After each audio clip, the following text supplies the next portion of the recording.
देखो पहली आज की जो सबसे इम्पोर्टेंट न्यूज़ है और काफ़ी डिटेल में इसको पढ़ने की ज़रूरत भी है क्योंकि एग्जाम में ये आ सकता है। हुआ क्या है, आपको पता है कि सेम सेक्स मैरिज का मामला जो है वो कोर्ट में काफ़ी समय से था, सुप्रीम कोर्ट में काफ़ी समय से था और सुप्रीम कोर्ट ने फाइनली जो है अपना वर्डिक्ट इसके ऊपर दे दिया है। ठीक है, 3:2 के रेशियो में ये वर्डिक्ट आया है। क्या है ये पूरा मामला, क्या बोला है जजेस ने, क्या क्या ओपिनियंस आए हैं, सारी चीजें अभी हम देखने की कोशिश करेंगे। ठीक है, आगे बढ़ेंगे। सबसे पहली चीज तो 5 जज की बेंच थी। कौन कौन थे? तो हमारे सीजीआई साहब DY Chandrachud ji, justice Sanjay Krishna Kaul, S Ravindran Bhat, Hima Kohli and PS Naras. ठीक है, तो ये आपके जो हैं इसमें आपके जो जजमेंट हुआ है उसमें जो जज की जो बेंचेस थी वो ये थी, 5 जज की बेंच। ठीक, इसके बाद देखो सबसे पहले एक हेट्रोसेक्सुअल क्या टर्म होती है ये समझ लो, फिर धीरे धीरे आपको चीजें समझ में आएंगी। केस का नाम क्या है? केस का नाम है आपका Supriya versus union of India. ठीक, Supriyo versus union of India. Heterosexual का बेसिकली मतलब ये होता है जो एक biological man and biological women शादी करते हैं तो उन या फिर उस रिलेशन को जो biological man and biological women के बीच में होता है उसे हेट्रोसेक्सुअल बोला जाता है। ठीक है, मामला क्या था? मामला देखो कोर्ट में ये था कि यार हेट्रोसेक्सुअल लोगों के लिए तो सारे ही लॉज हैं, जैसे स्पेशल मैरिज एक्ट हो गया, या अगर कोई हिंदू रिलीजन में शादी करेगा तो हिंदू मैरिज एक्ट हो गया, मुस्लिम मैरिज एक्ट हो गया। ठीक है, कहने का मतलब ये है कि जब कोई सेम सेक्स का बंदा शादी करना चाह रहा है तो फिर वो कहाँ पे शादी करे? तो उसमें ना 2-3 डिमांड थी। पहली तो ये थी कि सेम सेक्स मैरिज वालों को जो है स्पेशल मैरिज एक्ट के अंदर जो आपकी है इसके अंदर इनको शादी का राइट मिले। दूसरा एक डिमांड ये था कि स्पेशल मैरिज एक्ट को स्ट्रक डाउन कर देना चाहिए कोर्ट को। इसलिए कर देना चाहिए क्योंकि इक्वलिटी प्रिवेल नहीं करता है, इसमें सेम सेक्स मैरिज के कोई प्रावधान नहीं दिए हैं। जैसे आप इसको इस तरीके से देख लो कि अभी कुछ दिन पहले आपने न्यूज में सुना था कि स्वरा भास्कर ने शादी करी थी। ठीक है, तो एक्चुअली उनकी जो शादी थी वो सेम रिलीजन में नहीं थी, तो उनकी शादी जो हुई होगी वो हुई होगी किसमें? स्पेशल मैरिज एक्ट के अंदर। बेसिकली स्पेशल मैरिज एक्ट बना ही इसलिए था जब कोई अपने रिलीजन के अंदर शादी नहीं कर रहा है और दूसरे रिलीजन में शादी करना चाह रहा है तो फिर वो स्पेशल मैरिज एक्ट का यूज करके शादी कर सकता है। देखो होता क्या था ना, पहले लोगों को कन्वर्जन करना पड़ता था। जैसे कोई इस्लाम में शादी करना चाहता है, अगर किसी का जो हस्बैंड है वो मुस्लिम है तो पहले क्या होता था, कन्वर्ट होना पड़ता था फिर शादी करनी पड़ती थी। बट अब ऐसा नहीं है, आप स्पेशल मैरिज एक्ट के अंदर डायरेक्ट शादी कर सकते हो। तो ये वाली चीज है। फिर जो गवर्नमेंट है उसका ये यहाँ पे ये कहना था कि भैया ये पार्लियामेंट डिसाइड करेगी, और वो मतलब सुप्रीम कोर्ट में क्या आर्गुमेंट्स आ रहे थे मैं वो बता रहा हूँ। तो गवर्नमेंट यहाँ पे ये कहती थी कि लॉज के ऊपर यार देखो सुप्रीम कोर्ट को कुछ नहीं करना चाहिए, जो भी होगा हम डिसाइड करेंगे, समय हमें लगेगा वैसे हम इसको बनाएंगे। ठीक है, और गवर्नमेंट ने ये भी बोला कि अगर सेम सेक्स मैरिज अलाउ कर दी गई ना तो भारत के करीबन 160 लॉज जो है वो इम्पैक्ट हो जाएंगे। जैसे कि देखो क्या आपको पता है कि कोई कपल जो है मान लो वो गवर्नमेंट जॉब में था, मतलब कोई हस्बैंड जो है वो गवर्नमेंट जॉब में था, रिटायरमेंट के बाद जो है पेंशन मिलती है। ठीक, पर जब हस्बैंड मर जाता है तब भी वाइफ को जब तक वो अलाइव है उनको पेंशन मिलती रहती है। पर फिर यहाँ पे क्या होगा कि सेम सेक्स में भी ये चीजें होंगी, जैसे अगर हस्बैंड वाइफ, तो मतलब ऐसे बहुत सारे छोटे छोटे लॉज जो हैं वो काफी ज्यादा इम्पैक्ट होंगे अगर यहाँ पे सेम सेक्स मैरिज को अलाउ कर देते हैं, ऐसा गवर्नमेंट ने बोला। ठीक, अब इसमें स्टेट्स भी थे, उनका भी अपना अपना से था, जैसे कि राजस्थान, असम एंड आंध्र प्रदेश, इन्होंने सेम सेक्स मैरिज को अपोज किया। ठीक, जैसे सिक्किम, महाराष्ट्र, यूपी, मणिपुर, ये स्टेट्स ऐसे थे जिन्होंने कहा कि हमें और समय चाहिए इस पे कुछ बोलने के लिए। बाकी स्टेट ने एज सच अपना कोई ओपिनियन इस पे रखा नहीं था। वर्ल्ड के अंदर अराउंड 32 कंट्रीज के अंदर आपको देखने को मिलेगा कि सेम सेक्स मैरिज अलाउड है, जिसमें मुझे जो याद आ रहा है कि 10 कंट्रीज ऐसी हैं जिसमें कोर्ट ने अलाउ करवाया है, बाकी में पार्लियामेंट के लॉज के थ्रू आया है। ठीक है, United states, Canada, Australia, Argentina, south Africa and Taiwan. Taiwan जो है वो 2019 if I am not wrong it becomes Asia's first country जो सेम सेक्स मैरिज को अलाउ करता है। आपको ये भी याद होगा 2018 के अंदर आपने पढ़ा होगा आई होप कि 5 जज की बेंच थी, उन्होंने 377 सेक्शन जो है जो क्रिमिनलाइज करता था सेम सेक्स रिलेशंस को, सेम सेक्स मैरिजेस को, वो खत्म कर दिया है। मतलब देखो पहले तो ये था कि पहले क्रिमिनल ऑफेंस था, अब वो खत्म हो चुका है, इसीलिए अब राइट की बात हो रही है कि शादी का राइट मिलना चाहिए, अडॉप्शन का राइट मिलना चाहिए, और ये सारी चीजें जो हैं सुनने को हमें मिलती हैं। अब थोड़ा सा इसमें और जानते हैं, देखते हैं कि क्या जजेस के ओपिनियन है। तो 5 जजेस की बेंच थी, तो सबसे पहले सीजीआई का देखते हैं कि सीजीआई का क्या ओपिनियन था।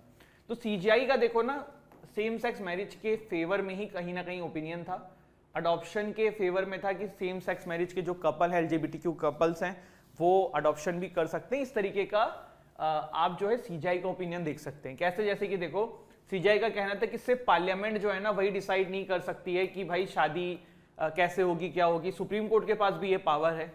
फिर सीजीआई ने ये भी बोला कि जैसे एक आर्गुमेंट दिया जाता है कि क्वीरनेस जो है ना ये अर्बन है, एलिट है, और मतलब नया नया, जैसे लोग ये बोलते हैं कि यार ये नया नया ये है, कुछ मतलब चोचले हैं, इस तरीके की चीजें लोगों का मानना होता है कुछ लोगों का। तो उस पर सीजीआई साहब ने बोला कि क्वीरनेस इज नॉट एन अर्बन और एलाइट, मतलब ये ऐसा नहीं कि कोई इस तरीके का टॉपिक है, ये मतलब जरूरी है। फिर यहाँ पे SMA can not be struck down, although CJI ने फिर यहाँ पे भी बोला कि स्पेशल मैरिज एक्ट जो है it can not be struck down. ये आप जो डिमांड कर रहे हैं, जो एलजीबीटीक्यू कम्युनिटी की तरफ से एक जो आया था कि स्पेशल मैरिज एक्ट के अंदर जो है वो इक्वालिटी प्रिवेल नहीं करी गई, तो उसको स्ट्रक डाउन कर देना चाहिए। तो सीजीआई ने बोला कि यार ये नहीं हो पाएगा, क्योंकि स्पेशल मैरिज एक्ट ना, अगर आप इसका पर्पस देखें तो लॉन्ग टर्म में ये बहुत ज्यादा पर्पस सर्व कर रहा है। आप ये देखिए कि कितने सारे लोग जो हैं वो एक रिलीजन से दूसरे रिलीजन में शादी करते हैं, तब प्रॉब्लम बहुत ज्यादा हो जाएगी अगर स्पेशल मैरिज एक्ट को स्ट्रक डाउन कर दिया जाएगा। और जस्टिस कोल साहब ने सीजीआई के साथ अपनी चीजों को रिलेट किया है, सेम चीजें बोली गई हैं, मतलब सीजीआई प्लस जस्टिस कौल जी का जो वर्डिक्ट था वो जो 3:2 में था ना, वो 2 वाले साइड में थे, ठीक है। जस्टिस कौल साहब ने ना एक चीज और बोली थी, मैं आपको वो टर्म बता देता हूं, हाँ, सिविल यूनियन। सिविल यूनियन का बेसिकली मतलब ये होता है कि, चलो वो लास्ट में समझाऊंगा ना, अभी आप कंफ्यूज हो जाओगे, ठीक है। फिर देखो एक और चीज थी, कारा करके ना एक हमारे यहाँ पे देखो संस्थान है जिसका नाम है सेंट्रल अडॉप्शन रिसोर्स अथॉरिटी। तो कारा का ये कहना था कि भाई एलजीबीटीक्यू कम्युनिटी को अडॉप्शन अलाउ नहीं करना चाहिए। तो उस पे सीजीआई ने बोला कि यार अडॉप्शन देना चाहिए, क्यों नहीं करने देना चाहिए, अडॉप्शन करने देना चाहिए। फिर अब जस्टिस भट्ट साहब ने क्या बोला, जस्टिस भट्ट साहब ने बोला कि ये सब चीजें ना सुप्रीम कोर्ट डिसाइड नहीं करेगी, मतलब अभी 3:0 जो था, जो जिनका माइनॉरिटी तो सीजीआई एंड कौल साहब का हो गया, अब मेजॉरिटी वाला हम देख रहे हैं। जस्टिस भट्ट साहब ने बोला कि यार ये सारी चीजें जो है ना ये सुप्रीम कोर्ट नहीं डिसाइड करनी चाहिए, ये पार्लियामेंट का काम है, लेजिस्लेचर का काम है। There are separation of power in our constitution, तो ये काम लेजिस्लेचर का है, इसमें सुप्रीम कोर्ट को इंटरफेयर करने की नीड नहीं है। और एक बात देखो सीजीआई ने भी कही थी, कौल साहब ने भी कही थी, और वो जस्टिस भट्ट और बाकी जजेस ने भी एग्री किया है कि एक कमेटी बननी चाहिए, और वो एलजीबीटीक्यू कम्युनिटी के जो समस्या हो रही हैं, डे टू डे समस्या हो रही हैं, उनके बारे में उनसे समझ के, उनसे बात करके, एनालिसिस करके उसके ऊपर काम किया जाए, और अगर उनको एक्चुअल में जो जो प्रॉब्लम्स हैं फिर उसके हिसाब से चीज़ों को लाया जाए। बट शादी और ये करना भी सॉल्यूशन नहीं है, ठीक है, ये चीज़ यहाँ पे बोली गई है। देखो एक चीज़ मैं आपको यहाँ पे बताना चाह रहा हूँ कि क्यों ना ये एलजीबीटीक्यू कम्युनिटी के लोगों के लिए अडॉप्शन को ना इतना मना किया जाता है। ऐसा नहीं है कि देखो सभी लोग वैसे हैं, बट देन देयर इज की एक मछली तालाब को गंदा करती है, इस तरीके के केसेस देखने को मिलते हैं। देखो जहां जहां पे विश्व में बहुत सारे कंट्रीज हैं जहां पे गे कपल्स को अडॉप्शन अलाउड है। आप ये न्यूज पढ़िए, gay couple charge with molesting their adopted sons also pimped them out to paedophile ring report claims. समझ में आया आपको कुछ? जैसे कि ये एक ऐसा एक एग्जाम्पल है, बट इस तरीके के बहुत सारे केसेस ना आपको फॉरेन कंट्रीज में देखने को मिलते हैं जहां पे इस तरीके की जो आप कह सकते हो कि चीजें देखने को मिलती है। देखो इंस्टाग्राम पे पोस्ट है पापा टू आवर 2 वंडरफुल बॉयज, और अंदर घर में क्या कर रहे हैं आप देख रहे हो, और खुद तो बच्चों के साथ दुष्कर्म कर ही रहे हैं, साथ ही साथ उनको बाहर भी दे रहे हैं लोगों के साथ करने के लिए। तो प्रॉब्लम यहाँ पे ये होती है। देखो अडॉप्शन का बेसिकली प्रक्रिया क्या है, अगर आपकी आज की डेट में हम इंडिया में देखो तो एक मेल बंदा ना without a female partner can not adopt a female child, मतलब बहुत सारा इसमें कॉम्प्लिकेशन होता है। तो इस तरीके से इसको इसीलिए स्ट्रिक्ट बनाया जाता है कि कोई इस तरीके की समस्या ना हो। बट जब सेम सेक्स में अगर अडॉप्शन अलाउ कर देंगे ना तो बहुत सारी दिक्कतें इस तरीके की देखी जा सकती हैं। तो ये कारण रहता है जिसकी वजह से इसको इतना थोड़ा सा अपोज किया जाता है। अब अगर हम कंक्लूजन देखें कि पूरा इस वर्डिक्ट का कंक्लूजन क्या है, तो देखो ऑल 5 जजेस ने ये बोला है कि भैया मैरिज जो है ये फंडामेंटल राइट नहीं है। ये कहा जा रहा था ना सेम सेक्स एलजीबीटीक्यू कम्युनिटी के द्वारा कि मैरिज फंडामेंटल राइट हमें नहीं करने दिया जा रहा है, तो ये पांचों जजेस का मानना है कि भाई marriage is not a fundamental right. 3/2 की मेजोरिटी से वर्डिक्ट आया है, ये मैंने आपको बता ही दिया है ना। और no civil union. Civil union क्या है बताता हूं। देखो ये अमेरिका का कॉन्सेप्ट है।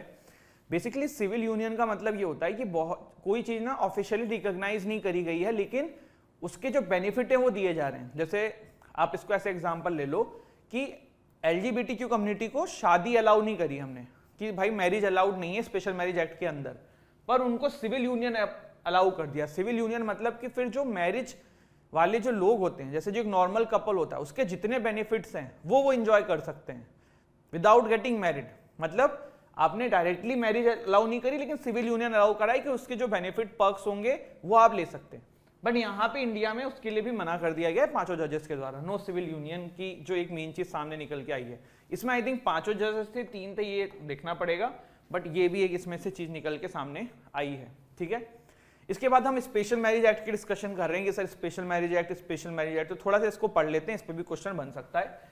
स्पेशल मैरिज एक्ट 1954 में आया था। कब आया था? 1954 में। All marriages in India can be registered under the respective personal law, जैसे कि हिंदू मैरिज एक्ट हो गया 1955, मुस्लिम मैरिज एक्ट हो गया 1954, और एक है आपका special marriage act 1954। Special marriage act 1954 जो है ये आया ही इसलिए था कि जब एक रिलीजन से दूसरे इंटरफेथ रिलीजन में शादी करे कोई भी पार्टी, कपल, इसका प्रोसेस क्या होता है, कपल को नोटिस सर्व करना होता है डॉक्यूमेंट्स के साथ मैरिज ऑफिसर को 30 days before the intended date of the marriage. देखो इसका भी क्रिटिसिज्म है स्पेशल मैरिज एक्ट का, इसमें ना बड़े मतलब ट्रिकी टाइप के स्टेप्स हैं। जैसे क्या होता है ना, इसमें एक ये है कि आपको नोटिस बोर्ड पे ना जिन कपल ने शादी करनी है उनका जो मैरिज ऑफिस है इसके नोटिस बोर्ड पे वो चिपकेगा, नोटिस चिपकेगा, और उसमें पूरा एड्रेस, पता, सब कुछ लिखा होता है। तो फिर अब कोई सोचो अगर अपने घर से भाग के शादी कर रहा है और उसके घर वाले उसको ढूंढ रहे हैं, वो एड्रेस ढूंढ के पहुंच जाएंगे, हम मारेंगे यार। ये मतलब इस तरह की चीजें भी हैं स्पेशल मैरिज एक्ट में। एप्लीकेबिलिटी किस पे है? Any person irrespective of religion, Hindu, Muslim, Buddhist, Sikh, Christians, Parsis, Jewish can also perform marriage under the Special Marriage Act 1954. Inter-religion marriage are performed under this act. The act is applicable to the entire territory of India and extends to intending spouses who are both Indian national living abroad, Indian national living abroad. इन सब पे इसकी applicability। वो है Australia की। Australia में ना अभी एक रेफरेंडम हुआ है जो काफी न्यूज में आ गया है, तो अपने को पता होना चाहिए कि रेफरेंडम हुआ क्यों है और ये क्या है पूरा मामला। ठीक है, तो थोड़ा इसको समझने के लिए ना मैं आपको थोड़ा सा पहले लेके जाता हूं। जैसे यूएसए है, ठीक, आपको पता है यूएसए की खोज किसने करी थी? कोलंबस ने करी थी। इंडिया की खोज किसने करी थी? वास्को डिगामा ने करी थी। बट ऐसा नहीं था ना कि जब इन्होंने इन कंट्रीज को खोजा नहीं या इंडिया को खोजा नहीं तो यहाँ पे लोग नहीं रहते थे, सब अपना मस्त जीवन से जी रहे थे। ऐसे ही इंग्लैंड के एक बंदे थे जेम्स कुक, उन्होंने ऑस्ट्रेलिया को खोजा था। ठीक है, ऑस्ट्रेलिया में जो ओरिजिनल लोग थे उस समय के, जो ट्राइबल कम्युनिटी थी, देखो इंग्लिश करते क्या थे, यूरोपियंस करते क्या थे, जब वो किसी कंट्री को खोजते थे, वहां पहुंचते थे, वहां लूटना शुरू करते थे, उस कंट्री के लोगों को कन्वर्ट करते थे, अपने लोगों को वहां बसाना शुरू कर देते थे, यही करते थे ना, हर जगह उन्होंने यही किया है। तो जब इंग्लैंड वाले ऑस्ट्रेलिया पहुंचे तो धीरे धीरे वहां की जनता को इन्होंने पकड़ना शुरू कर दिया, उनको टॉर्चर करना शुरू कर दिया, उनको राइट्स से दूर रखा, अपना सारा एंजॉय करने लगे सारी चीजों का। तो जो वहां पे लोकल लोग होते हैं ना, उनको बोला जाता है अब ओरिजिनल। कुछ इस तरीका की वहां पे ट्राइब्स जो हैं जिनको एब ओरिजिनल बोलते हैं। तो एब ओरिजिनल लोग वो हैं जो एक्चुअल में ऑस्ट्रेलिया के मूल निवासी थे, बट अब वो वहां के नहीं रहे। आज की डेट में आप ऑस्ट्रेलिया में जो लोगों को देखते हो ना, मोस्टली वो सब माइग्रेटेड लोग हैं या उनके परिवार हैं, धीरे धीरे वो वहां पे रहने लगे हैं। ऑस्ट्रेलिया के अंदर एब ओरिजिनल लोगों की संख्या जो है ना वो 3% है, बाकी सब माइग्रेटेड लोग रह रहे थे, और अब धीरे धीरे वहां पे फिर उनका पूरा परिवार रहने लगा। तो ऑस्ट्रेलिया में देखो 1935 में एक एक्ट भी आया था इन एब ओरिजिनल्स लोगों के लिए कि भाई ये लोग जो हैं अपने बच्चों को ढंग से पालन पोषण नहीं कर पा रहे हैं और सरकार इनके बच्चों को इनसे कभी भी छीन सकती है। आप सोचो इस तरीके का कानून आया था, जिसके बाद बहुत सारे एबोरिजिनल्स ने अपने बच्चों को खो दिया था। तो एबोरिजिनल से काफी ज्यादा शोषण करते हुए वहां पे लोग आ रहे हैं और अभी भी हो रहा है। अब ये रेफरेंडम ये हुआ था यहां पे रेफरेंडम में क्वेश्चन ये उठा था कि फ्यूचर में एबोरिजिनल्स लोगों के लिए कोई भी लॉज लाए जाएंगे तो उसमें उनसे पूछा जाएगा तभी वो एप्लीकेबल होगा, वरना नहीं होगा। इस चीज का रेफरेंडम हुआ था और दुर्भाग्यपूर्ण ऑस्ट्रेलिया के लोगों ने इस रेफरेंडम को नो कर दिया है। मतलब एबोरिजिनल्स को अभी भी कोई राइट्स नहीं रह गए हैं, क्योंकि कोई भी लॉ उनको लाने के लिए उनसे परमिशन ही नहीं लेनी पड़ रही है, नॉर्मल जनता ले रही है। देखो मामला क्या है, मामला ये कि आप इन कंट्रीज को देखो, जैसे ऑस्ट्रेलिया हो गई, वेस्टर्न कंट्रीज हो गई, एक तरफ ये लोग ह्यूमन राइट्स की बात करते हैं, एक तरफ इक्वालिटी की बात करते हैं, एक तरफ ये कहते हैं कि आपके देश में ये हो रहा है, आपके देश में ये हो रहा है, और आप इनकी कंट्रीज में देखिए क्या हो रहा है। मतलब आपने अपने कंट्री के जो मूल निवासी थे, जिनकी वो कंट्री थी, अब उनके पास ही कोई राइट्स नहीं छोड़े हैं और वो 3% हो गए हैं। मतलब किस लेवल पे एक्सप्लॉयटेशन अब तक हुआ होगा, और जो हुआ तो हुआ, अभी भी आप उसको सही करने के पीछे काम नहीं कर रहे हो, कोई ऐसा कोई स्कीम नहीं चला रहे हो, कुछ नहीं करा रहे हो। फिर ये एक सिंपल सा लॉ था जो कि सही था कि भाई उनसे पूछ के किया जाएगा, उस पे भी वहां की नॉर्मल जनता ने रेफरेंडम में नो कर दिया है। तो ये अभी इसलिए बहुत ज्यादा ऑस्ट्रेलिया का रेफरेंडम न्यूज में था, एंड आई होप आपको ये क्लियर हो गया। देखो एक है ना, हमारा टॉपिक बहुत दिन से रह गया है जीआई टैग का, और अभी रिसेंटली न्यूज में भी था, क्योंकि गोवा में कैश्यू होता है जिसको कर्नेल बोलते हैं, छिलके लगे होते हैं उसके ऊपर, ये पिक्चर बिल्कुल एग्जैक्टली नहीं है, उसको जीआई टैग मिला है। ठीक है, अब पहले तो देखो जीआई टैग को मैं बिल्कुल आपको देसी लैंग्वेज में, लेमन लैंग्वेज में समझाऊं तो क्या है। जीआई टैग का बेसिकली मतलब ये कि कोई पर्टिकुलर चीज जो है किसी लोकेशन के नाम से ही जानी जाए, जैसे कि रामपुरी चाकू सुना होगा आपने। ठीक है, तो मतलब कहने का मतलब है कि वो सिर्फ उसी जगह पे बढ़िया बनती है, कुछ जो रजिस्टर्ड ट्रेडर्स होते हैं उनके द्वारा, और कोई उसका यूज करके बाहर ना बनाए, उसका कॉपी ना हो या फिर उसका मिसयूज ना हो, इसलिए जीआई टैग दे दिया जाता है। ठीक है, बेसिकली अगर इसको सिंपल लैंग्वेज में समझे तो अगर कोई चीज किसी जगह की बहुत ज्यादा प्रसिद्ध होती है उसे जीआई टैग दे देते हैं। ठीक है, तो ये वाली चीज है। अभी गोवा में कैश्यू जो है उसको जीआई टैग मिला था। अब अपन पहले थोड़ा सा इसको समझते हैं, मतलब गोवा वाला तो देख ही लेते हैं, पर जीआई टैग पे ना देखो एग्जाम में क्वेश्चन आ जाते हैं। तो अपन क्या करेंगे, 2023 में जितने इंपॉर्टेंट जीआई टैग मिले ना, सबकी मैंने लिस्ट इकट्ठा करी है, वो एक एक लिस्ट अभी हम देखेंगे। इसके अलावा दूसरी चीज अभी हम ये करने वाले हैं कि जीआई टैग क्या होता है, कैसे दिया जाता है, किस एक्ट के थ्रू रेगुलेट होता है, वो भी हम करेंगे कि अगर उस पर भी क्वेश्चन आए तो आप गलत ना करके आओ। ठीक है, तो cashew was native to north east Brazil in Latin America and Goa cashew was introduced by Goa in Portuguese in 16th century 1570। भाई ये बताओ गोवा को खोजा किसने था? अरे मतलब इंडिया को किसने खोजा था? पोर्चुगीज बंदे ने। क्या नाम था? Vasco D gamma. ठीक है, एग्जाम में नहीं आएगा, ऐसे ही पूछ लिया है, तो मैंने नॉलेज के लिए पता होना चाहिए। अब देखो ना, अपन लिस्ट देखते हैं जो अपने काम की हो सकती है। रसगोला को 2023 के अंदर मिला था, कहाँ मिला था? उड़ीसा। क्या है ये? फूड स्टफ है। ठीक है, फिर black rice Manipuri, Manipuri exam में नहीं मिलेगा। ब्लैक राइस को कहाँ जीआई टैग दिया गया था? मणिपुर में दिया गया था, फूड स्टफ है। फिर है कंडमल हल्दी, इसको कहाँ दिया था? उड़ीसा में।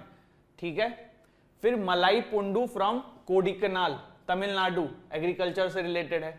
मलाई पुंडू कहाँ पे था? आपका तमिलनाडु के अंदर। कश्मीरी सैफ्रॉन जम्मू एंड कश्मीर के अंदर। फिर है हमरम मिजोरम के अंदर, पाउंडम मिजोरम के अंदर। ये दोनों हैंडीक्राफ्ट की चीजें हैं। फिर है Ngotekherh Mizoram, handicraft. Tawlhlohpuan Mizoram, handicraft. Idu Mishmi textiles Arunachal Pradesh, handicraft. Srivilliputtur palkova Tamil Nadu, food stuff. देखो आपसे ऐसे क्वेश्चन नहीं पूछेंगे एग्जाम में जो बहुत ही कॉमन है, जैसे कि रामपुरी चाकू। बात समझ रहे हो? ये तो एग्जांपल दे रहा हूं, कहने का मतलब जो बहुत ही ज्यादा इजी टाइप्स के होंगे ना वो नहीं पूछेंगे, ऐसे ही नाम पूछेंगे तो पता होना चाहिए। ठीक है, फिर है सिलपुत्री पलकोवा। आप कैसे याद रहेगा? 10-15 बार 20 बार पढ़ते रहो लिस्ट, और भी इसमें आप अपने ऐड कर सकते हो अगर आपने कहीं नोट्स में डाले हुए हैं, और फिर उनको आप रिवाइज कर सकते हो। तो ये पलकोवा तमिलनाडु में फूड स्टफ है। Mizo Puanchei Mizoram, handicraft. Gulbarga tur dal Karnataka, agriculture. Tirur betel leaf Kerala, agriculture. Khola chilli Goa, agriculture. और कैशू भी आ गए गोवा में अब। फिर है कंदांगी सारी तमिलनाडु, हैंडीक्राफ्ट। और कजमी नेमू आसाम, एग्रीकल्चर। एक नाम इसमें छूट रहा है, इट्स समथिंग यार, चलो अब ये नाम देखेंगे फिर यार, मिस हो गया, कल मैं बता दूंगा आपको। बाकी देखो इसके अलावा भी बहुत सारी चीजों को जीआई टैग मिला है, तो अब अपन हर तो याद नहीं रख सकते ना यार, तो जितना आपको याद है और जो आपने भी अपने नोट्स में डाला था वो आप इसमें ऐड कर सकते हो। तो इस तरीके से आपको जीआई टैग पर पकड़ बन जाएगी, जो एग्जाम में अगर पूछेंगे तो सही कर लोगे। मॉक्स में भी आपको क्वेश्चन मिलते होंगे जीआई टैग के। अभी जैसे कुछ और मिले, कथुआ डिस्ट्रिक्ट जम्मू एंड कश्मीर का बशोली पश्चिमिया, ये एक ड्रेस है पहनने की, इसको जीआई टैग मिला था कुछ दिन पहले। फिर एक खाने का पदार्थ है, इसका क्या नाम है, कलारी, आई थिंक इट्स कलारी, ठीक, उल्टा बोल दिया मैंने, पश्चिमी उधमपुर कलारी।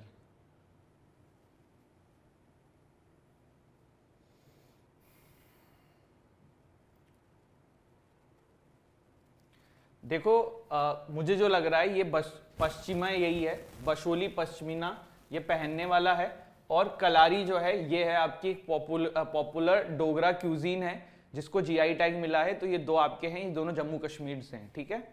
इसके बाद ज्योग्राफिकल इंडिकेशन टैग का मीनिंग क्या होता है, तो मैंने आपको जैसे बताया, it is a name or sign used to certain products that is correspond to the location of origin. जैसे कि दार्जिलिंग की टी फेमस है, कच्चीपुरम की सिल्क फेमस है, ठीक है, इस तरीके की चीजें हैं। ओनली द ऑथराइज यूजर्स, और उस प्रकार के उस जगह के लोगों को ये एक राइट दिया जाता है कि वहां की चीज फेमस है तो वही लोग इसको बनाएं, और जिससे कि उसकी क्वालिटी मेंटेन करी जा सके। It also protect the product from being copied और imitated by others. A registered GI is valid for 10 years. ये बहुत इंपॉर्टेंट पॉइंट है, ध्यान रखना। अगर किसी जगह को जीआई टैग दिया, किसी चीज को जीआई टैग दिया, तो कब तक ये वैलिड है, अगले 10 साल तक के लिए वैलिड है, वो आपको ध्यान रखना है, ठीक है। इसके बाद the geographical indication of goods register and protection act 1999, ये एक्ट का नाम बहुत इंपॉर्टेंट है, ध्यान रखिएगा। यही एक्ट जो है वो करता धरता है जीआई टैग का इंडिया के अंदर। क्या नाम है, geographical indication of goods registration and protection act 1999। It is governed and directed by WTO agreement on trade related aspect of intellectual property right. तो ये WTO के जो गाइडलाइंस है उसको मद्देनजर रखते हुए ये एक्ट आया है और उस पर बिल्कुल बेस्ड है, ठीक है। क्या नाम है इसका, geographical indication of goods registration and protection act 1999। Clear हो गया, कोई डाउट है इस पे, नहीं होना चाहिए, ठीक है।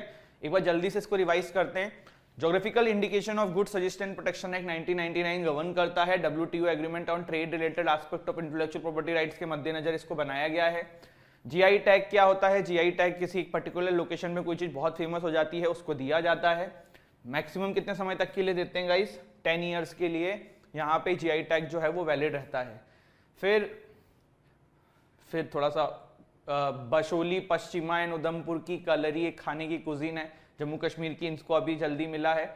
इसके अलावा कुछ और भी नाम हमने पढ़े, मैं जल्दी से एक बार रिवाइज कराता हूँ। रसगुल्ला उड़ीसा में, ब्लैक राइस मणिपुर में, कंडमल हल्दी उड़ीसा के अंदर, Malai Poondu from Kodaikanal Tamil Nadu, Kashmiri saffron Jammu and Kashmir, Hmaram Mizoram, Pawndum Mizoram, Ngotekherh Mizoram, Tawlhlohpuan Mizoram, Idu Mishmi textile Arunachal Pradesh, Srivilliputtur palkova Tamil Nadu, Mizo Puanchei Mizoram, Gulbarga tur dal Karnataka, Tirur betel leaf Kerala, Khola chilli Goa, Kandangi sari Tamil Nadu, काजी नेमू आसाम, और डिंडुगल लॉक्स है लास्ट में जो रह गया था ना, उसका नाम है डिंडुगल लॉक्स लिखा हुआ है, आपको याद होगा, ये हमने पढ़ाया भी था, तमिलनाडु। इनको अभी 2023 में कुछ मेन ऐसे नाम थोड़ा समझते हैं। चंद्रयान 3 क्या है, ठीक है, पूरी चीज इस इमेज को बाद में समझाऊंगा, पहले आप थोड़ा सा इस पे समझते हैं। लैंडर क्या होता है, रोवर क्या होता है, पहले ये बेसिक टर्म्स हैं, इसको समझ लो जिससे कि आपको समझ में आ जाएगा। देखो रोवर क्या होता है ना, एक आप समझ लो कि छोटी कार जैसी मशीन होती है जिसमें टायर्स वायर्स लगे रहते हैं और ये सतह पे जाके चलेगा, ठीक है। जैसे लैंडर का काम क्या है कि भाई वो आउटर स्पेस से लैंड कराते हुए मून की सतह पे पूरे के पूरे जो लैंडर प्लस रोवर का एक बॉडी है उसको लेके आए। और रोवर का काम क्या है, ये लेमन लैंग्वेज में आपको समझा रहा हूं, बस आप समझो। रोवर का काम क्या होता है कि जब लैंडर एक बार लैंड कर जाए तो उसमें से रोवर निकल के पूरी सतह पे चले और जो भी डेटा उनको इकट्ठा करना है वो करे, ठीक है। क्लियर हुई इतनी बात, चलिए ठीक है। अब सबसे पहले देखो चंद्रयान 3 पे हम आए, उससे पहले चंद्रयान 1 एंड 2 के बारे में थोड़ा थोड़ा देख लेते हैं। चंद्रयान 1 जो है वो नॉर्थ पोल पे गया था। मुझे आप सभी लोग कमेंट सेक्शन में बताना कि चंद्रयान 1 भारत ने किस ईयर में लॉन्च किया था, ये सभी को मुझे कमेंट सेक्शन में बताना है।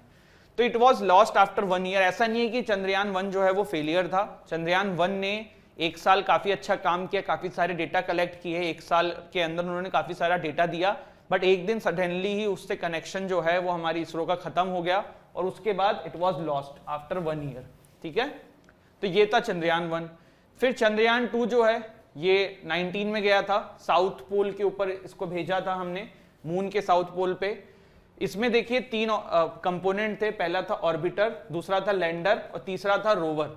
ऑर्बिटर का काम क्या है कि मून के चारों तरफ चक्कर काटना और पहले वहां से सारी पिक्चर, सारे डेटा, सब कुछ कलेक्ट कर लेना। जब वो हो जाए तब उसके बाद लैंडर के थ्रू लैंड करना एंड देन रोवर उसमें से निकल के सारी सतह पे चलेगा। चंद्रयान 2 पे क्या हुआ, ऑर्बिटर वाला काम तो बिल्कुल सही हुआ, पर जब लैंडर का काम आया ना, तो लैंडर जब लैंड करने के लिए मून पे गया तब कुछ भी मतलब टेक्निकल ग्लिच आया होगा, इसरो का कंट्रोल खत्म हो गया इसके ऊपर से। तो लैंडर ना जो स्पीड होनी चाहिए थी उससे 10 गुना ज्यादा स्पीड से लैंड पे मून पे लैंड करने की कोशिश करता है, जिसकी वजह से वो क्रैश हो जाता है। और इसी वजह से चंद्रयान 2 में जो है ऑर्बिटर वाला काम तो हो जाता है, लेकिन लैंडर एंड रोवर जो है ना ये काम नहीं कर पाते हैं। लैंडर का नाम चंद्रयान 2 में विक्रम था और रोवर का नाम जो है आपका वो प्रज्ञान था। ठीक है, ये चंद्रयान 2 की बात हो रही है। आप सभी को वो इमेज याद होगी कि जब प्राइम मिनिस्टर मोदी जी के सामने जो है इसरो के हेड जो हैं वो रो रहे होते हैं और प्राइम मिनिस्टर मोदी जी उनको फिर गले लगाते हैं, तो वो चंद्रयान 2 के ही दौरान हुई थी। और वो इसीलिए हुई थी क्योंकि ऑर्बिटर वाला काम तो हो गया था लेकिन लैंडर एंड रोवर वाला काम नहीं हुआ था। देखो आप ये देख रहे हो, दिस इज क्या, लैंडर, और इसी के अंदर होता है आपका रोवर। जब ये पहले सतह पे लैंड कर जाएगा तब इसी को ये खुल जाता है, अब जो भी टेक्निकल तरीका होता हो, और फिर इसमें एक छोटा सा कंपोनेंट निकलता है जिसमें टायर्स समथिंग लगे रहते हैं जो पूरे सतह पे मूव करता है। समझ में आई आपको बात?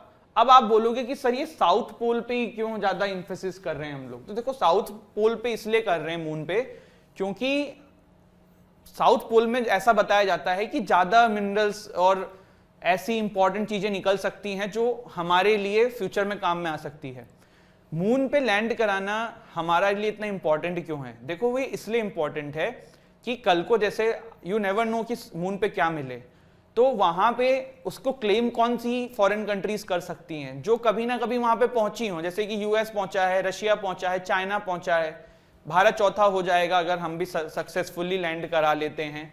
तो इससे क्या होगा कि कल को आप भी क्लेम कर सकते हो कि भाई हम भी थे, हम भी यहाँ पे बंटवारा करेंगे, हमें भी ये जो भी रिच मिनरल्स हैं, जो भी इंपॉर्टेंट चीजें हैं, रिसोर्सेज हैं वहां से, वो हम भी यूज कर सकते हैं। तो इस तरीके की चीजें हैं। प्लस दूसरा कि विश्व में इसरो का नाम भी होगा अगर भारत सक्सेसफुली लैंड कर जाता है। अभी तक सिर्फ 3 ही कंट्रीज ने सक्सेसफुली लैंड कराया है, China, Russia and USA. Russia की तो रोसोमोस है, यूएसए की नासा है, एंड चाइना की क्या नाम था यार, जाक्सा आई थिंक, नहीं ना, जाक्सा, चेक कर लेना। चाइना की फॉरेन एजेंसी का नाम दिमाग से स्लिप हो रहा है। हमने GSLV-3 का यूज करके इसको ऊपर पहुंचाया। देखो सिंपल सा है कॉन्सेप्ट, रॉकेट के थ्रू क्या किया जाता है, रॉकेट के थ्रू उसको किसी भी तरीके से अंतरिक्ष में ले जाया जाता है, उसके बाद काम, रॉकेट का काम खत्म हो जाता है। तो ये चीज आप समझना कि जिसको हम जो पिक्चर देखते हैं ना जो ऊपर जा रहा है, और हम इसी के लिए मतलब सारी टीवी पे ये दिखाते हैं, तो ये तो बहुत ही बेसिक चीज है जो हमें नजर आ रही है। जो मेन काम की चीज होती है ना वो यहाँ पे स्टोर होती है।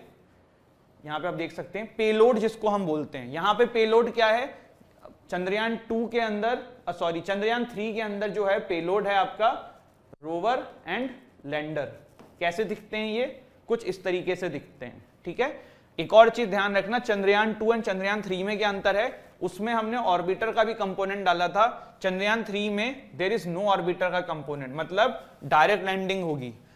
लैंडिंग कब होने वाली है तो देखो आई थिंक 45 डेज का टेन्योर है, तो इट विल बी प्रोबेबली, कोई डेट है 23 अगस्त है या क्या है, 23 ऑफ अगस्त के आसपास जो है वो लैंडिंग होगी। तब हम लोगों को फिर लाइव देखने को मिलेगा कि सक्सेसफुली होती है कि नहीं होती है। ऑल्दो वी ऑल होप कि ये आराम से सक्सेसफुली हो जाए। तो GSLV की फुल फॉर्म क्या है, जियोनोरस सैटेलाइट लॉन्च व्हीकल मार्क 3, इसका यूज करके जो है इसको जियो स्टेशनरी ऑर्बिट में भेजा गया है। ये लॉन्च व्हीकल किस यूज में आते हैं, ये सैटेलाइट्स को जियो स्टेशनरी ऑर्बिट्स में भेजने के लिए, अंतरिक्ष में भेजने के लिए काम में आते हैं।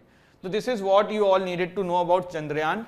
ऐसा कुछ भी नहीं है कि बहुत अलग जानना था, बेसिक बेसिक चीज़ें हैं, लेकिन मैं बहुत ये एक चीज़ देखता हूँ स्टूडेंट्स के अंदर। कल ही मैंने ये चीज़ देखी, इसलिए मैं बोल रहा हूँ। एक स्टूडेंट का फ़ोन आया, वो चंद्रयान रट रहा था, तो मैंने उससे पूछा कि बेटा रोवर क्या होता है, लैंडर क्या होता है, ऑर्बिटर क्या होता है, तो वो बेसिक चीज़ नहीं पता थी। तो ये आप ध्यान रखना, आप मैंने आपको बता दिया है, बाकी अब आपको कुछ भी इसमें ऐसा नहीं जो समझ में नहीं आएगा।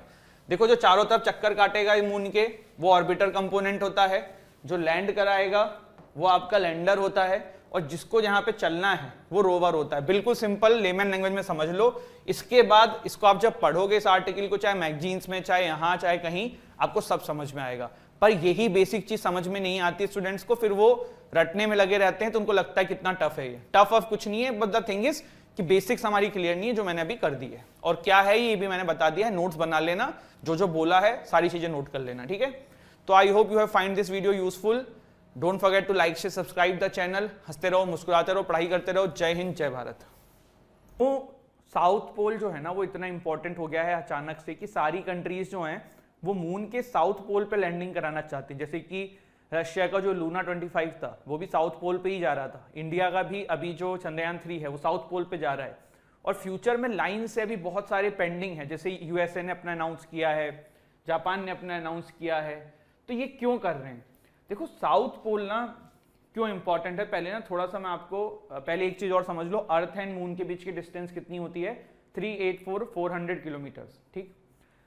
अब देखना, इस इमेज को देखो, सारी चीजें आपको क्लियर हो जाएंगी, ठीक है। ये देखो, मून का साउथ पोल मान सकते हैं हम, है ना। अब यहां से देखो, सन की जब रे वे आती होगी तो इस पोर्शन में तो कुछ नहीं पड़ रहा है, ये जो बैक वाला पोर्शन है, ठीक। अब जब मून यहां पे भी रहता है तो मून रोटेट हो जाता है, तो ये जो साउथ पोल है उस समय इस साइड में चला जाएगा और नॉर्थ वाला इधर रहेगा। तब भी सन का प्रकाश जो है वो आपके नॉर्थ वाले ही पोस्चर पे रहेगा। कहने का मतलब यह है कि साउथ पोल ऐसा पार्ट है मून का जहां पे न जाने कितने सालों से सूरज की किरणें ही नहीं गई हैं। मैं फिर से रिपीट कर रहा हूं, साउथ पोल वो पार्ट है मून का जहां पे कभी भी सूरज की किरणें गई ही नहीं है। क्यों नहीं गई है, मैंने लॉजिकली आपको समझाया है। मान लो जब ये फुल मून रहता है तब भी ये इस पोजीशन में रहता है, तो साउथ पोल तब इधर रहेगा, सूरज की किरणें नहीं आएंगी। और जब ये यहां पहुंचेगा न्यू मून में, तब भी रोटेट होता है ना, तो यहां पे जब रोटेट होगा तब साउथ पोल इस साइड में आ जाएगा। तो एक्चुअल में साउथ पोल के ऊपर सूर्य की किरणें जाती ही नहीं है। तो रिसर्चर्स का, साइंटिस्ट का, सबका ऐसा कहना है कि साउथ पोल के अंदर जो है काफी सारे ऐसे मिनरल्स या ऐसे सारे सामान मिल सकते हैं, एलिमेंट्स मिल सकते हैं जो कि बहुत ही मतलब रेयर हों और बहुत यूजफुल हों। तो इसीलिए साउथ पोल को अभी टारगेट किया जा रहा है। देखो, अगर इंडिया ने सक्सेसफुली सॉफ्ट लैंडिंग करा दी साउथ पोल पे, India will become first country जो साउथ पोल पे लैंडिंग करा रहा है। देखो, लूना 25 करा रहा था लेकिन वो सक्सेसफुल नहीं हुआ। अगर हमारा इसरो, जो कि हमें पूरी उम्मीदें हो जाएगा, चंद्रयान 3 अगर हो जाता है, तो India will become the first country जिसने साउथ पोल ऑफ मून पे लैंडिंग कराई है। ये सारी स्टेटमेंट ना आपके चंद्रयान 3 वाले नोट्स में चली जानी चाहिए, ध्यान रखना, ठीक है। अब पीछे आते हैं,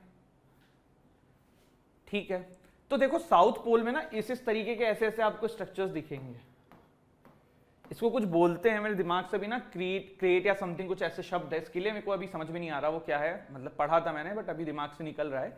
तो कहने का मतलब ये है कि ऐसा माना जाता है कि साउथ पोल जो है ना, इट इज वेरी मतलब वहां पे रेयर थिंग्स मिल सकती हैं, तो इसीलिए अभी उसको टारगेट किया जा रहा है। अब एक चीज और देख लेते हैं कि रशिया का लूना 25 स्पेसक्राफ्ट जो है वो क्रैश कैसे हो गया।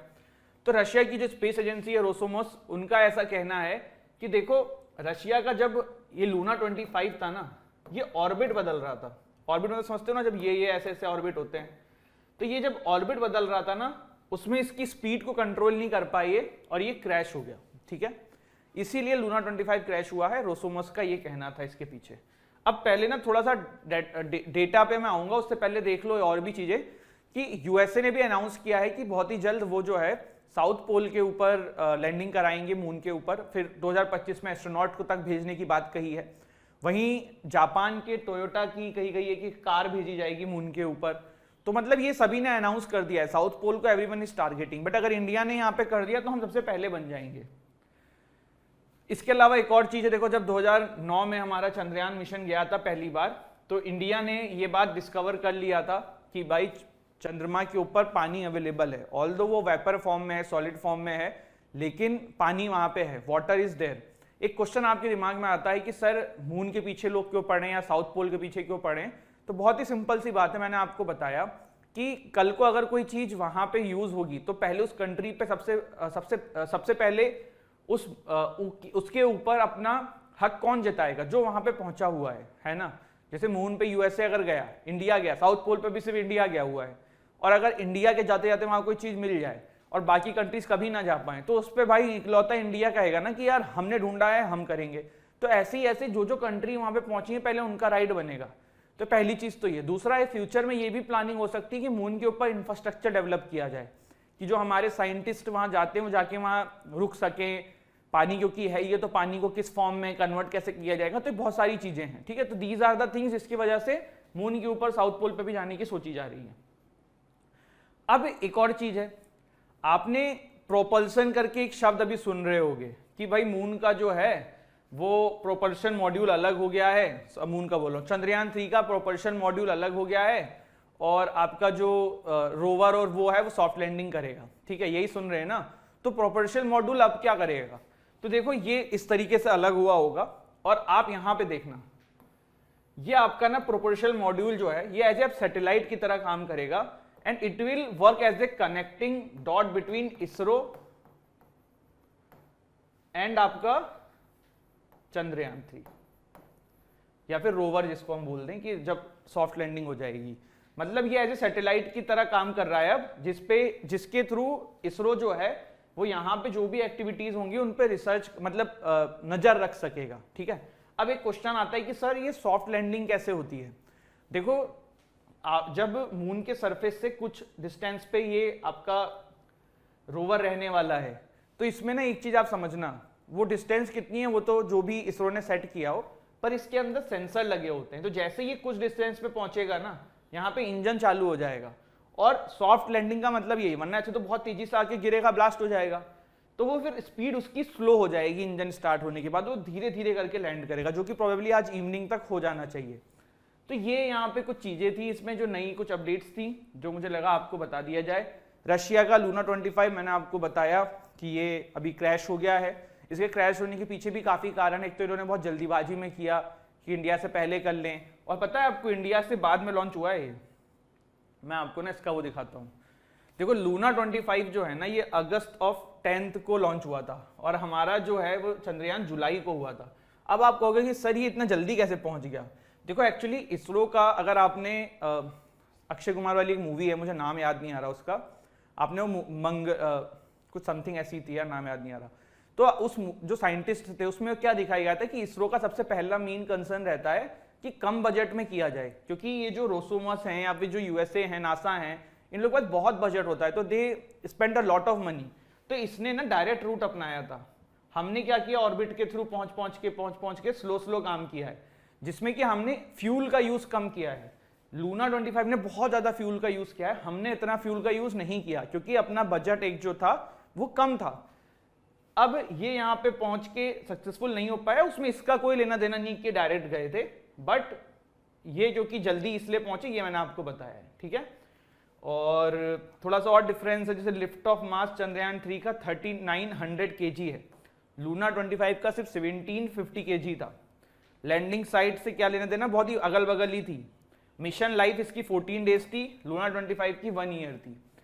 तो और 2023 का हंगर इंडेक्स का मतलब यह है कि इसमें जो ईयर यूज हुआ है ना वो 2022 है। 2022 के आंकड़ों का लेके 2023 में इंडेक्स आता है। जब भी देखो किसी ईयर में कोई इंडेक्स रिलीज होता है ना, तो ये चीज दिमाग में रखिएगा कि वो इंडेक्स जो है ना वो इस ईयर का नहीं है, वो 1 साल पहले का है, ठीक। थोड़ा मैं इसको स्क्रीन को सही कर दूं यार, मुझे बस 1 सेकंड दे दो आप लोग, बहुत ऑकवर्ड लग रहा है।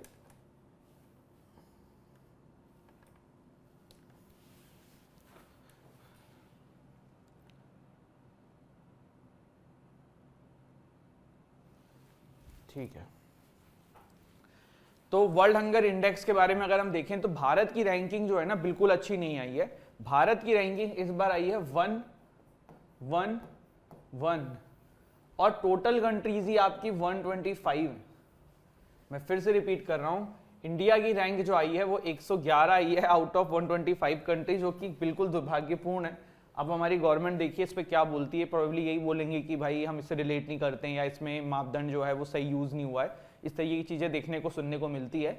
बट कितना भी गलत हो, बट 111 से आप 100 हो जाओगे, 90 हो जाओगे, लेकिन हालत तो सही नहीं है ना। थोड़ा और इस इंडेक्स के बारे में जानते हैं। और इस बार जो वर्ल्ड हंगर इंडेक्स 2023 आया है उसमें टॉप किया है बेलारूस ने, देन बोस्निया हर्जेगोविना, थर्ड पे चिली है, फोर्थ पे चाइना है, देन क्रोएशिया, फिर यमन, मेडागास्कर और सॉरी ये चीज तीनों को मत जोड़ देना, ये इन्होंने टॉप किया है क्रोएशिया तक, ठीक है। और Yemen, Madagascar and central African Republic, ये लास्ट 3 कंट्रीज हैं। 124th पे है यमन और 123rd पे है यमन, 124th पे है मेडागास्कर एंड 125th पे है सेंट्रल अफ्रीकन रिपब्लिक। टॉप किया है बेलारूस ने। चाइना जो है वो 4th नंबर पे है। Although Belarus, Bosnia Herzegovina, Chile, China and Croatia ये पिछले साल भी टॉप 5 कंट्रीज थे ग्लोबल हंगर इंडेक्स के। अगर हम हमारे पड़ोसी की बात करें तो श्रीलंका, जिसकी इतनी इकोनॉमी की सिचुएशन खराब है, तो भी वहां पे श्रीलंका में 60 नंबर पे रैंक आई है। और पाकिस्तान जो है वो 102 पे है। देखो आप लोग, बहुत सारे लोग ये चौंक रहे होंगे कि सर ये कंट्रीज हमसे आगे कैसे निकल गए। देखो बात ये है ना कि इसमें आप ये देखो कि जनसंख्या भी कम है, तो अगर आप उस हिसाब से देखोगे तो वो वहां पे लोगों के पास खाने का मतलब जो संख्या होगी वो रेशियो वाइज बेटर हो जाएगी यहाँ से इंडिया के कंपैरिजन में। इसीलिए एक रीजन ये भी रहता है कि इंडिया की रैंकिंग जो है ना इसमें काफी पीछे रहती है। इसके बाद किस बेसिस पे ये रैंक किया जाता है, तो 4 यहाँ पे पॉइंट्स हैं जिसपे मद्देनजर रखते हुए रैंकिंग आती है। पहली है अंडर नरिशमेंट, दूसरी है चाइल्ड स्टंटिंग, तीसरी है चाइल्ड वेस्टिंग एंड देन है चाइल्ड मोर्टेलिटी। चाइल्ड स्टंटिंग का मतलब क्या होता है? चाइल्ड स्टंटिंग का मतलब होता है लो हाइट फॉर एज, मतलब आपकी एज ज्यादा है बट आपका हाइट का विकास नहीं हुआ। और चाइल्ड वेस्टिंग का मतलब ये होता है कि आपकी हाइट बढ़ गई लेकिन आपका वेट नहीं बढ़ा। ये टर्म अकेले में भी पूछे जा सकते हैं तो पता होना चाहिए। चाइल्ड वेस्टिंग का मतलब है आपकी हाइट बढ़ गई बट आपका वेट नहीं बढ़ा, और चाइल्ड स्टंटिंग का मतलब है आपकी हाइट नहीं बढ़ी एज के साथ, ठीक। ये दोनों चीज ध्यान रखिएगा। अब यहाँ पे 4 जो क्राइटेरिया हैं वो है under nourishment, child stunting, child wasting, child mortality, ठीक है। क्लियर हुई बात? कोई डाउट है इसमें? इसके बाद इंडिया का रैंक मैंने आपको बता ही दिया है। 2021 में हमारी क्या रैंक थी? 101। इस बार मतलब 2022 का जो ग्लोबल हंगर इंडेक्स आया था उसके अकॉर्डिंग हमारी रैंक जो थी वो 101 थी, और 2023 के हंगर इंडेक्स में हमारी रैंक और पीछे हो गई है 10 नंबर। अब हम हो गए 111, जो कि इंडिया के लिए एक्चुअल में बिल्कुल अच्छा नहीं है। पूरे वर्ल्ड लेवल पे देखो ऐसे नाम भी खराब होता है, लोग देखते भी फिर गंदी नजरों से हैं। प्लस यार ये देश के जो लोग हैं जिन, अगर ये एक्चुअल में थोड़ा बहुत भी सच है तो ये बहुत चिंता का विषय है कि हमारे यहाँ पे लोगों को खाने लायक पैसे मतलब नहीं मिल पा रहे हैं, या लोग इतने ज़्यादा मेल न्यूट्रिशन की प्रॉब्लम से जूझ रहे हैं। तो ये अपने आप में चिंता का विषय है। ग्लोबल हंगर इंडेक्स जो है वो किस तरीके से कैलकुलेट किया जाता है? 100 पॉइंट का स्केल सिस्टम होता है जिसमें 0 जो होता है ना वो बेस्ट होता है। अगर आपके पास 0 का नंबर आया है तो बेस्ट है, बट अगर आपके पास 100 आया है तो बहुत ही बेकार है। समझ में आई बात? And 100 is the worst. कौन इसको प्रिपेयर करता है? Concern world wide and wealth hunger life, ये एक एनजीओ है। Concern world wide and wealth hunger life करके जो भी नाम है इसका देख लेना। दिस इज द एनजीओ जो इसको प्रिपेयर करती है। भारत का इस बार स्कोर जो है ना वो 28.7 है। मैंने जैसे बताया 0 इज द बेस्ट, पीछे आते आते वेस्ट, तो 28.7 पे है अपना 111, मेरा प्यारा भारत महान। बट यही है कि ठीक है, पार्ट एंड पार्सल है, और अगर ये बात सच है तो हमारी गवर्नमेंट को इस पे सोचना चाहिए कि क्यों इतना पीछे रैंक आया है, और अगर ये रैंकिंग गलत करी गई है तो भाई फिर भी इनको लताड़ना चाहिए कि आपने इतनी गंदी रैंकिंग क्यों कर रखी है, किस बेसिस पे कर रखी है। इनको नहीं पता है, बता दूं, जो एशियन गेम्स अभी हुए हैं ना वो 2022 वाले हैं बेटा, ठीक है। इंडिया ने हिस्टोरिक माइलस्टोन इस बार अचीव करी है। 19th एशियन गेम्स जो हुए हैं, रिकॉर्ड ब्रेकिंग मेडल हमने जीते हैं। टोटल 107 मेडल जीते हैं इंडिया ने, including 28 gold, 38 silver and 41 bronze. ये आंकड़े आपको पता होने चाहिए, एग्जैक्ट एमसीक्यू में क्वेश्चन डाल सकते हैं और पूछ सकते हैं, ठीक है, तो वो ध्यान रखना। डिलेड है क्योंकि कोविड-19 पेंडेमिक की वजह से। इंडिया ने टोटल 107 मेडल्स जीते हैं, 28 गोल्ड, 38 सिल्वर एंड 41 ब्रॉन्ज, ये मैंने बता ही दिया है। इंडिया की परफॉर्मेंस जो है ना वो काफ़ी ज़्यादा बेटर हुई है पहले के कंपैरिजन में। लास्ट टाइम जब एशियन गेम्स हुए थे India was rank 8 in all the countries, but अभी इंडिया जो है वो 4th नंबर पे है। किस किस के बाद? नंबर 1 पे है चाइना, सेकंड पे है जापान, थर्ड पे है साउथ कोरिया एंड चौथे पे है अपना प्यारा भारत। 2018 का जो एशियन गेम्स हुआ था उसके कंपैरिजन में इंडिया की पोजीशन बहुत अच्छी है। 2018 का एशियन गेम्स कहाँ हुआ था मुझे कमेंट सेक्शन में बताना। नीरज चोपड़ा जी को गोल्ड मिला है जेवलिन थ्रो में, इसके अलावा और भी 29 मेडल्स मिले हैं आपके एथलेटिक्स के अंदर, जिसमें 6 गोल्ड हैं।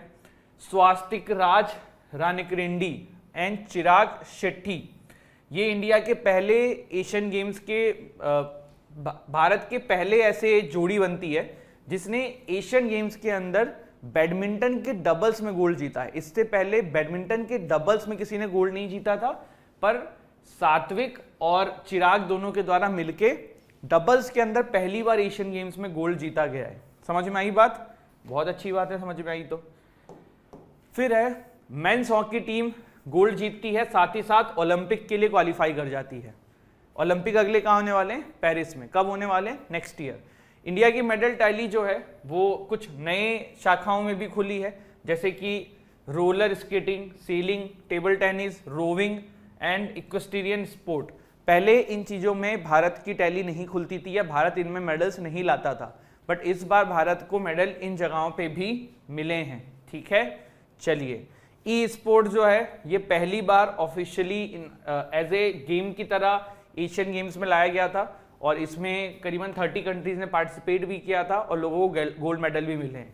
इसके अलावा 61 नई शाखाएं, मतलब 61 नए प्रकार के गेम्स जो हैं इस बार इंक्लूड किए गए थे एशियन गेम्स के अंदर, जो कि नॉन ओलंपिक स्पोर्ट्स हैं, जैसे कि कबड्डी, फिर क्रिकेट, ये अब जो होता है यार ये नहीं पता मुझे, है ना, सेप्टर क्रॉ करके समथिंग लिखा हुआ है, go board game, newcomers like breaking sports, climbing, e sports, तो ये सब भी इस बार इसमें इंक्लूड किए गए थे। एशियन गेम्स 2022 होना चाहिए, उसका मोटो है था, यहाँ 23 नहीं है, heart to heart at the rate future. 20th Asian Games will be held in Japan 2026 in the city of Nagoya. तो 2022 में हुए थे, अब अगले जो होने वाले हैं वो नेक्स्ट 4 इयर्स बाद 2026 जापान में होंगे, नागोया करके वहां पे जगह है, जिसमें नेक्स्ट एशियन गेम्स अब आपको देखने को मिलने वाले हैं। ठीक है, इसके बाद थोड़ा सा एशियन गेम्स के बारे में और जान लेते हैं, है ना। तो एशियन गेम्स को एशियाड बोला जाता था पहले, और मल्टी स्पोर्ट्स इवेंट है, हर 4 साल में होता है, अक्रॉस एशिया के एथलीट्स इसमें रहते हैं। एशियन गेम्स फेडरेशन के द्वारा 1951 से 1978 तक इसको रेगुलेट किया जाता था, बट एशियन गेम्स फेडरेशन जो है ना वो खत्म हो गई इन 1978 आई थिंक, उसी समय। तो 1982 के बाद जो है ओलंपिक काउंसिल ऑफ एशिया, उसने यहाँ पे जो है कारभार संभाल लिया एशियन गेम्स का। ये International Olympic Committee and consider as the Asian Games is recognized by International Olympic Committee and are considered as the second largest multi-sport event globally following the Olympic Games। ठीक है, ये सब कुछ facts हैं, आपको पता होने चाहिए। एमसीक्यू में कहाँ कहाँ घुमा के कहते हैं, जैसे ये ईयर वाला या कौन रेगुलेट करता है ये वाला पॉइंट, तो ये सब इंपॉर्टेंट है। ठीक है, एक अभी देखो इजराइल वाला पॉइंट बहुत इंपॉर्टेंट है, क्योंकि इजराइल पैलेस्टीन और हमास वाला तो चल ही रहा है, साथ ही साथ एशियन गेम्स में भी इजराइल को पार्टिसिपेट करने नहीं देते हैं। तो क्यों नहीं देते हैं वो अपन समझते हैं। देखो, there was a massacre, Munich massacre बोलते हैं, 1972 के समर ओलंपिक्स थे म्यूनिक जर्मनी के अंदर। वहां पे पैलेस्टीनियन मिलिटेंट्स ने इजराइल के खिलाड़ियों को मार डाला था, टेररिस्ट ने मार दिया था इजराइल के खिलाड़ियों को। वो अलग बात है कि बाद में मोसाद ने एक टेररिस्ट को ढूंढ के मारा, वो अलग चीज है, लेकिन वहां से ना सिक्योरिटी रीजंस की वजह से फिर इजराइल को जो है ना पार्टिसिपेट नहीं करने देते हैं। जैसे आप यहां पढ़ो, excluded from the games in since 1976 the reason cited as being due to security reasons. Israel requested to participate in 1982 games, but the request was rejected by the organizers due to the Munich massacre। ठीक है, फिर India ने Asian games को कब रखा, मतलब हमारे यहाँ पे कब हुआ था, तो India held the first and 9th edition of the Asian Games in New Delhi in 1951 and 1982 respectively.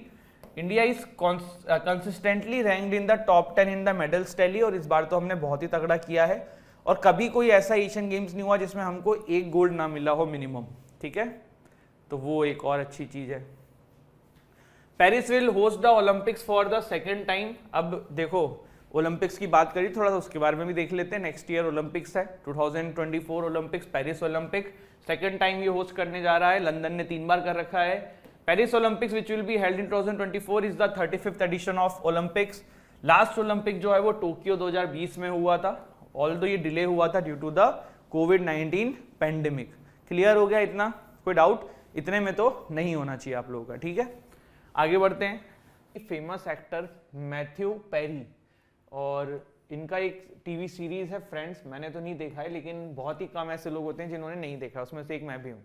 But ये फ्रेंड्स जो है बहुत ही ज़्यादा पॉपुलर टीवी सीरीज है, और उसके he is one of the leading actor. तो इनकी अभी मृत्यु हो गई है एट द एज ऑफ 54। इनका नाम क्या है आपका, Matthew Perry, and I think इन्होंने चैंडलर करके कैरेक्टर जो है वो अदा किया था उस टीवी सीरीज के अंदर। एक बार वो आप देख लेना कि क्या कैरेक्टर था इनका, क्योंकि इस तरीके के क्वेश्चन यार क्लैट व्लैट में ना आजकल आ जाते हैं, तो वो आपको पता होना चाहिए। एक बार इसको पढ़ लेते हैं। Matthew Perry, trouble star of the smash TV sitcom friends, was found dead at his home in Los Angeles on Saturday. He was 54. First responders found Perry unconscious in a hot tub at his house. He battled for years with addiction to painkillers and alcohol and attended rehabilitation clinics on multiple occasions. ठीक है, चलिए इसके बाद देखिए अगली news है। Islamic nation body calls extraordinary meet as Israel readies Gaza invasion. देखो क्या है, ऑर्गेनाइजेशन ऑफ इस्लामिक कॉपरेशन जिसको हम OIC बोलते हैं, उनके द्वारा एक मीटिंग करी गई थी रिसेंटली, जिसमें इजराइल जो अभी स्टेप्स ले रहा है अगेंस्ट द गाजा या फिर पैलेस्टीन, उसके ऊपर कुछ कदम उठाने की बात करी जा रही थी।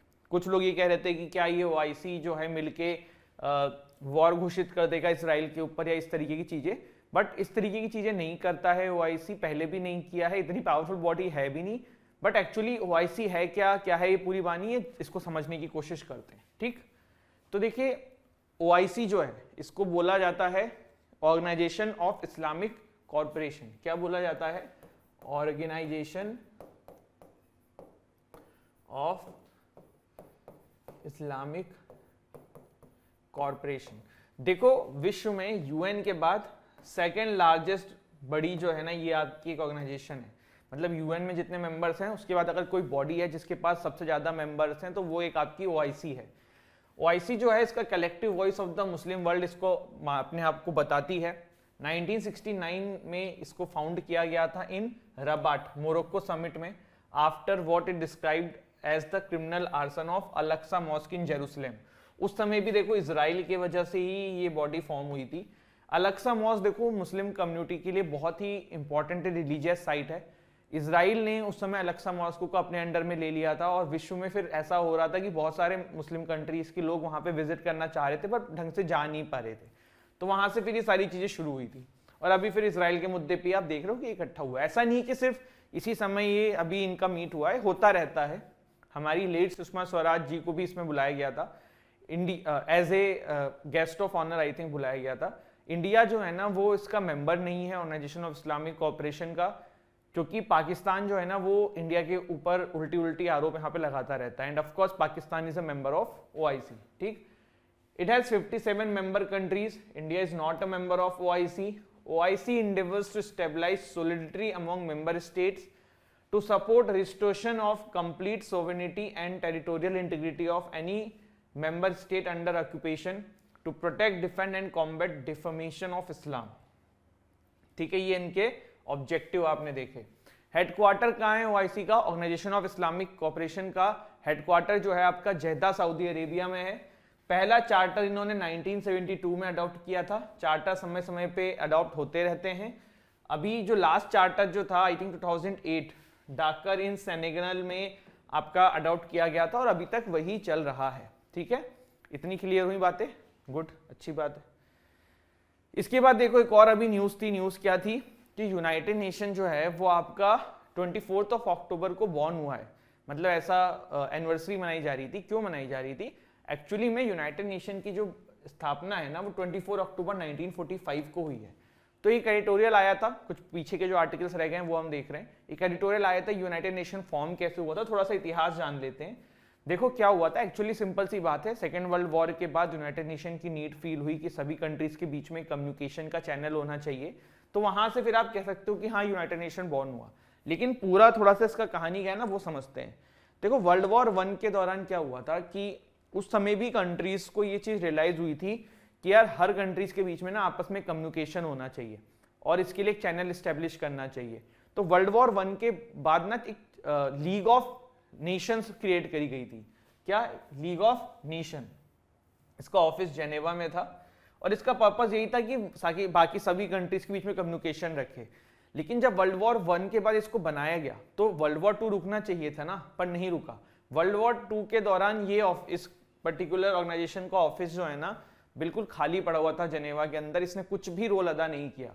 तो वर्ल्ड वॉर 2 के दौरान बाकी जो कंट्रीज हैं उनको ये चीज समझ में आ गई थी कि भाई अब तो कुछ ना कुछ करना पड़ेगा जिससे कि इस तरीके की चीजों को रोका जा सके। तो उस समय जो यूएस के अलाइज कंट्रीज थे, जो यूएस के अलाई थे उस समय, ये नहीं कि जो अपोजिशन वाले उसमें जर्मनी वाले जो ग्रुप में थे वो नहीं, जो यूएस के साथ में खड़े हुए थे, उन लोगों ने मिलकर डिसाइड किया कि हाँ हम लोग कुछ इस तरीके की चीजें करते हैं। तो चर्चिल जो हैं वो आपके ब्रिटिश हेड थे और रूजवेल्ट उस समय यूएस के थे, 1942 की बात है। तो वहां पे उनके बीच में मीटिंग हुई थी और उन्होंने कहा था कि हम लोग चलो कुछ संस्था बनाते हैं या एक चार्टर बनाते हैं। तो उसको फिर अटलांटिक चार्टर के नाम से स्टार्टिंग में जाना गया। देन जनवरी 1, 1942 में 26 कंट्रीज जो कि यूएस और ब्रिटिश इनकी एलाइज थी वर्ल्ड वॉर 2 के दौरान, उन लोगों ने मिलकर इस चार्टर को साइन किया जिसको यूनाइटेड नेशन चार्टर बोला जाने लगा। और धीरे धीरे करके फिर 51 मेंबर्स ने इसको रेटिफाई कर दिया। इंडिया ने भी 26 कंट्रीज में एक था। आप कहोगे सर हम तो आज़ाद नहीं थे, फिर हम कैसे थे? तभी हम थे क्योंकि ब्रिटिशर्स ने हमारे बिहाफ पे वहाँ पे डिसीजन ले लिया था। जनवरी 10, 1946 को पहली यूनाइटेड नेशन की मीट बैठती है।